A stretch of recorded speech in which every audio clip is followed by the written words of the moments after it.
নমস্কাৰ তোমালোক সকলোকে আমাৰ ইউটিউব চেনেলৰ অন্য এটা ভিডিঅ'লৈ স্বাগতম জনাইছোঁ। আজি আমি অষ্টম শ্ৰেণীৰ গণিতৰ যিটো প্ৰথম অধ্যায় আছে তাৰ কেইটামান ইম্পৰ্টেণ্ট MCQ চাম তোমালোকৰ পৰীক্ষাত আহিবলগীয়া।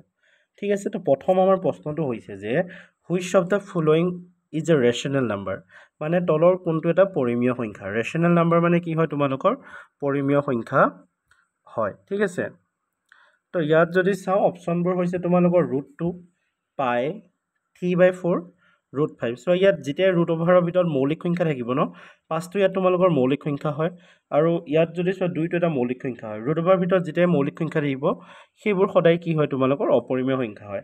আৰু পাই মানটো আমি কি জানো 22/7, এইটো হৰণ কৰিলে কেতিয়াও শেষ নহয়। তো পাইটো এটা অপৰিমেয় সংখ্যা, তো পৰিমেয়ৰ ভিতৰত কি হ'ব তোমালোকৰ কেৱল 3/4, অৰ্থাৎ তোমালোকৰ শুদ্ধ উত্তৰ কি হ'ব 3/4।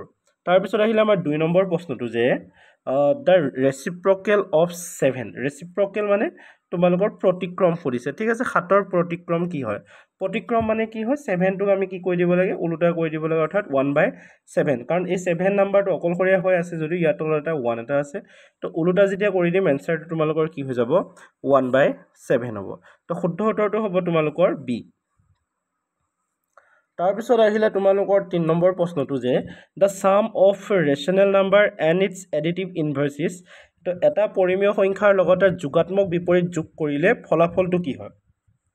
মানে ইয়াত প্ৰশ্নটো কৰিছে কি, ধৰি লোৱা 1/2। ঠিক আছে, তো ইয়াৰ যোগাত্মক বিপৰীত হ'ব কি তোমালোকৰ -1/2, কাৰণ যোগাত্মক বিপৰীতৰ ডেফিনেশ্যন কি আছিলে, যদিহে দুটা সংখ্যাৰ যোগফল কি হয় 0 হয়, তেতিয়াহ'লে এটা গানটোৰ কি বুলি কোৱা হয়, যোগাত্মক বিপৰীত বুলি কোৱা হয়। তো যদিহে ইয়াত আগত কি চিন আছে, এতিয়া হাফটো যদি মই লিখোঁ, ধৰি লওঁ এইটো এটা হৈছে তোমালোকৰ নাম্বাৰ 1/2, তো ইয়াৰ যোগাত্মক বিপৰীত কি হ'ব -1/2, কাৰণ ইয়াৰ আগত প্লাছ চিন আছিল ন, তো তাকে আমি ইয়াত কি কৰি দিব লাগিব, মাইনাছ কৰি দিব লাগিব। এতিয়া যদি এই দুইটাকে আমি যোগ কৰি দিওঁ এনচাৰটো আমাৰ কিমান আহি যাব 0।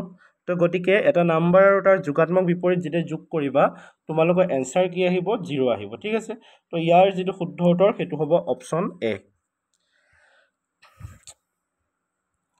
তাৰপিছত আহিলে তোমালোকৰ 4 নম্বৰ প্ৰশ্নটো যে which of the following number is not a rational number.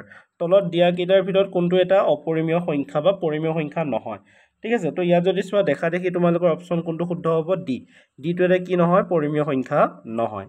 তাৰপিছত আহিলে 5 নম্বৰ প্ৰশ্নটো যে the product of two rational number is always এ।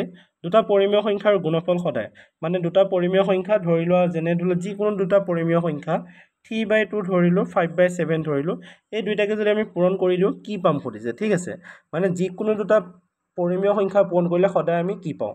অপশ্যনবোৰ হ'ল তোমালোকৰ পূৰ্ণ সংখ্যা পাওঁ, অপৰিমেয় সংখ্যা পাওঁ, পৰিমেয় সংখ্যা পাওঁ, অখণ্ড সংখ্যা পাওঁ, whole number, irrational number, rational number and integers. তো ইয়াৰ শুদ্ধ উত্তৰটো হ'ব তোমালোকৰ কি, অপশ্যন চি, অৰ্থাৎ ৰেচনেল নাম্বাৰ পৰিমেয় সংখ্যা। দুটা যদি পৰিমেয় সংখ্যা আমি পূৰণ কৰোঁ সদায় এটা কি পাম, পৰিমেয় সংখ্যাই পাম।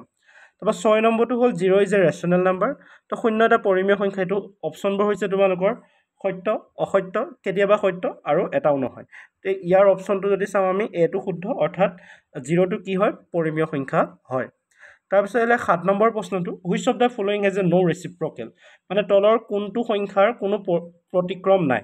ইয়াত যদি চাওঁ 0টো হ'ব, 0ৰ কোনো প্ৰতিক্ৰম নাই। ঠিক আছে, তো এনচাৰ হ'ব আমাৰ অপশ্যন চি।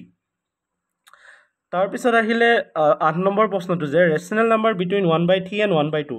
তো 1/3 আৰু 1/2ৰ মাজত থকা পৰিমেয় সংখ্যাটো সুধিছে। ঠিক আছে, তো ইয়াত যদি চোৱা তোমালোকৰ অপশ্যন হ'ব চিটো হ'ব, চিটো হ'ব অপশ্যন চি নহয়, বিটো হ'ব, তোমালোকৰ বিটো হ'ব। ঠিক আছে, তো এইটো আমি এতিয়া কেনেকৈ গম পাম? এতিয়া যদি চোৱা তোমালোকে 1/3টো যদি তোমালোকে কৰা ন, ইয়াত যদি তোমালোকৰ 1/3 আছে এইটো হৰণ কৰি চোৱা 0.33 আহিব। ঠিক আছে, আৰু 1/2টো তোমালোকে যদি কৰি চোৱা তাৰ মানটো তোমালোকে কি পাবা, 0.5 পাবা।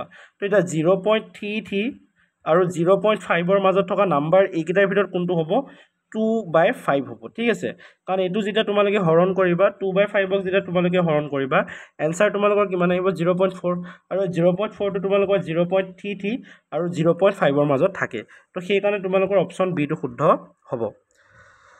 তাৰপিছত আহিলে 9 নম্বৰটো যে -6 বা 18ৰ প্ৰমাণিক ৰূপ কি হয় তো প্ৰমাণিক ৰূপ মানে কি হয় তলৰ যিটো হৰ আছে আৰু যিটো লব আছে সিহঁতৰ মাজত কোনো সাধাৰণ উৎপাদক থাকিব নোৱাৰিব মানে যদিহে কাটা কাটি যায় আমি কমপ্লিট কাটিব লাগিব যাতে আৰু কাটা নাযায় আৰু মাইনাছ চিনটো সদায় আগত থাকিব লাগিব নহলে এনেকৈ আগত থাকিব লাগিব ঠিক আছে এটা যদি 6টো চাওঁ 6টোক আমি কিহেৰে কাটিব পাৰো 2 3 গুণ 6 আৰু 18টোক আমি কি হয় কাটিব পাৰো বা ডাইৰেক্ট আমি কাটিব পাৰিম 6 18ক আমি কেইবাৰ কাটি দিব পাৰিম 3বাৰ তো ওপৰটো কমপ্লিট কাটা যাব গতিকে কি থাকি যাব শেষত 1/3 আগত আহিব তোমালোকৰ কি মাইনাছ চিন অৰ্থাৎ ইয়াত যদি আমি অপচনটো চাওঁ কোনটো শুদ্ধ হ'ব এটো শুদ্ধ হ'ব কাৰণ 6 18ক 3বাৰ কাটা যাব আৰুটো কাটা নাযায় ইয়াত কাটা যাব জানো আৰু 1 আৰু 3 কাটিব পাৰিবা নোৱাৰা তো কাটা যেতিয়া আৰু নাযায় সেইটোৱে হ'ব আমাৰ প্ৰমাণিক ৰূপ এনসাৰ হ'ব এ তাৰপিছত আহিলে আমাৰ 10 নম্বৰ প্ৰশ্নটো যে ৰেচিপ্ৰকেল অফ -4/7 -4/7ৰ প্ৰতিক্ৰম কি তো প্ৰতিক্ৰম মানে কি জাষ্ট ৰিভাৰ্স কৰি দিলেই হ'ল বা উল্টা কৰি দিলেই হ'ল তো এনসাৰটো কোনটো হৈ যাব তোমালোকৰ -7/4 অৰ্থাৎ বি টো হ'ব শুদ্ধ উত্তৰ 11 নম্বৰটো হ'ল যে rational number is a standard form when এটা পৰিমেয় সংখ্যা প্ৰমাণিক ৰূপত থাকে যেতিয়া মানে এটা সংখ্যাক আমি প্ৰমাণিক ৰূপত থকা বুলি কেতিয়া ক'ম যদিহে তাৰ অপচনবোৰ হৈছে যদিহে তাৰ হৰটো 1 হয় ডিনমিনেটৰটো যদি 1 হয় ডিনমিনেটৰ মানে তোমালোকৰ হৰটোক বুলি কোৱা হয় মানে তলৰটোক ডিনমিনেটৰ বুলি কোৱা হয় তাৰপৰা বি অপচনটো হৈছে নিউমাৰেটৰ ইজ গ্ৰেটাৰ দেন ডিনমিনেটৰ নিউমাৰেটৰ মানে লবটোৰ কথা কোৱা হৈছে ঠিক আছে তো লবটো কি হ'ব এইটো লব হ'ব এইটো তোমালোকে ঠিক কৰি ল'বা এইটো লব হ'ব লবটো হৰতকৈ ডাঙৰ হয় চি অপচনটো হৈছে যে numerator and denominator have no common factor other than 1 মানে নিউমাৰেটৰ মানে লব ডিনমিনেটৰ মানে হৰ তো লব আৰু হৰৰ মাজত যদি একৰ বাহিৰে কোনো সাধাৰণ উৎপাদক নাই তো চি অপচনটোৱে সেইটো বুজাইছে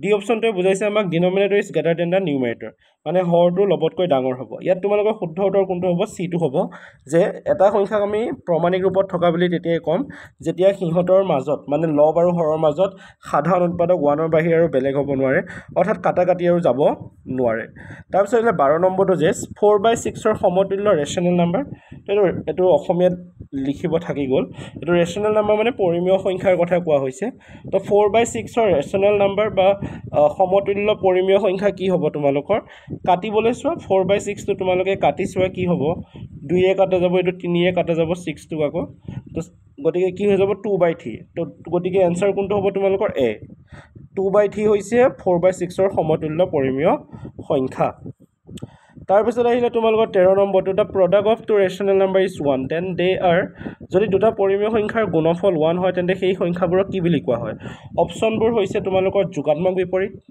গুণাত্মক বিপৰীত সমান হয় আৰু অপৰিমেয় হয় চোৱা যদিহে দুটা সংখ্যাৰ পূৰণফল 1 হয় ন তেতিয়াহ'লে সংখ্যা দুটাক গুণাত্মক বিপৰীত বুলি কোৱা হয় গুণাত্মক বিপৰীতৰ ডেফিনেশ্যনে হৈছে যে যদি দুটা সংখ্যাৰ পূৰণফল 1 হয় তেতিয়াহ'লে এটা গানটোৰ কি বুলি কোৱা হয় গুণাত্মক বিপৰীত বুলি কোৱা হয় অৰ্থাৎ অপচন তোমালোকৰ কোনটো শুদ্ধ হ'ব ইয়াত বি টো শুদ্ধ হ'ব তাৰপিছত আহিলে 14 নম্বৰটো যে if a/b is a rational number then its reciprocal তো যদি a/b এটা পৰিমেয় সংখ্যা হয় তেন্তে তাৰ প্ৰতিক্ৰমৰ মান কি হ'ব তো a/b প্ৰতিক্ৰমটো তোমালোকৰ কি হৈ যাব উল্টা কৰি দিলেই হ'ল অৰ্থাৎ অপচন কোনটো শুদ্ধ হ'ব চি b/a তো 15 number which of the following rational number is equal to 4/5 তলৰ কোনটো পৰিমেয় সংখ্যা 4/5ৰ সমান হয় তো তলত তোমালোকে চোৱা কোনটো 4/5ৰ সমান হয় তো ইয়াত যদি চোৱা তোমালোকৰ 4/5ৰ সমান হ'বলৈ হ'লে 8/10টো যদি চাওঁ আমি এইটো 2ৰে যদি কাটো এইটো হ'ব 4/5 হ'ব ঠিক আছে এইটো যদি আকৌ 3ৰে কাটো 3 4 গুণ 12